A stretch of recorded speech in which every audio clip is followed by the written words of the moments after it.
accepted an invitation from His Majesty the King to form the next government of this great nation.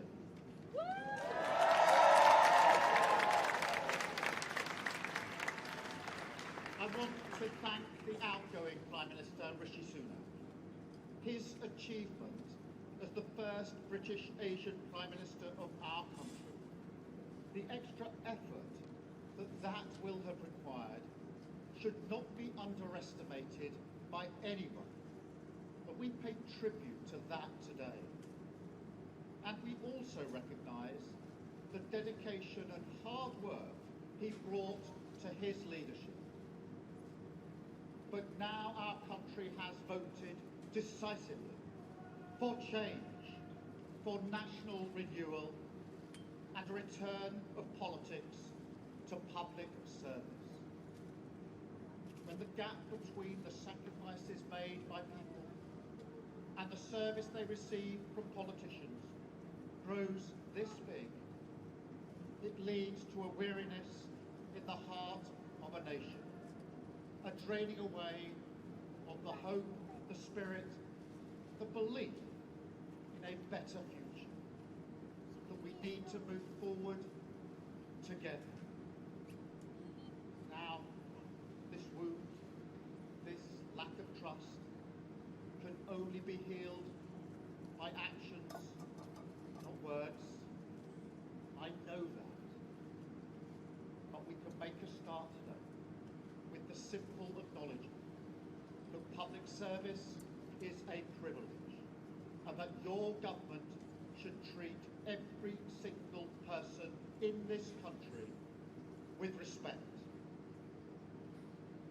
If you voted Labour yesterday, we will carry the responsibility of your trust as we rebuild our country.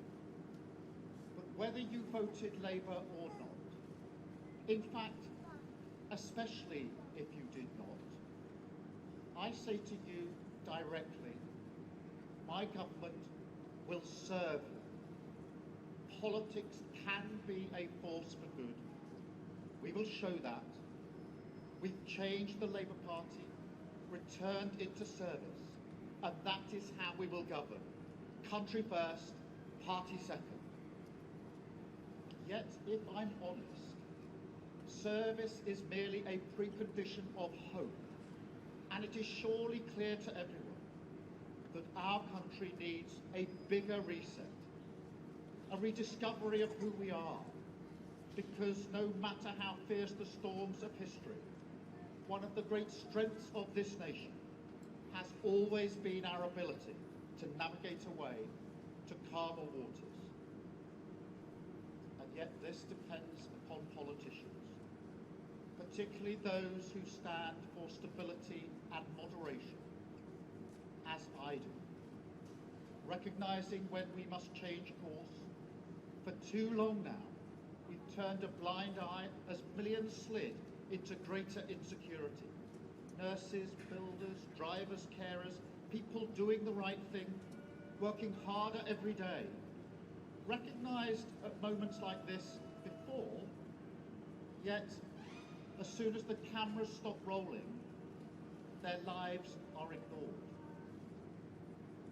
I want to say very clearly to those people, not this time.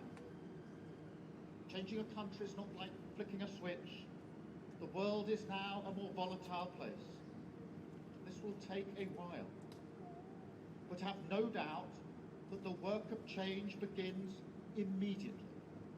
Have no doubt that we will rebuild Britain with wealth created in every community. Our NHS back on its feet facing the future. Secure borders, safer streets, everyone treated with dignity and respect at work. The opportunity of clean British power cutting your energy bills for good. And brick by brick, we will rebuild the infrastructure of opportunity, the world-class schools and colleges, the affordable homes that I know are the ingredients of hope for working people, the security that working-class families like mine can build their lives around. because if I asked you now whether you believe that Britain will be better for your children, I know too many of you would say no. And so my government will fight every day until you believe again. From now on, you have a government unburdened by doctrine, guided only by the determination to serve your interest, to defy, quietly, those who have written our country off. You have given us a clear mandate, and we will use it to deliver change, to restore service and respect to politics, end the era of noisy performance, tread more lightly on your lives, and unite our country. 4 nations standing together again, facing down, as we have so often in our past, the challenges of an insecure world, committed to a calm and patient rebuilding. So, with respect and humility, I invite you all to join this government of service in the mission of national renewal.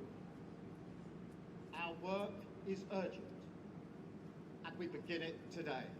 Thank you very much.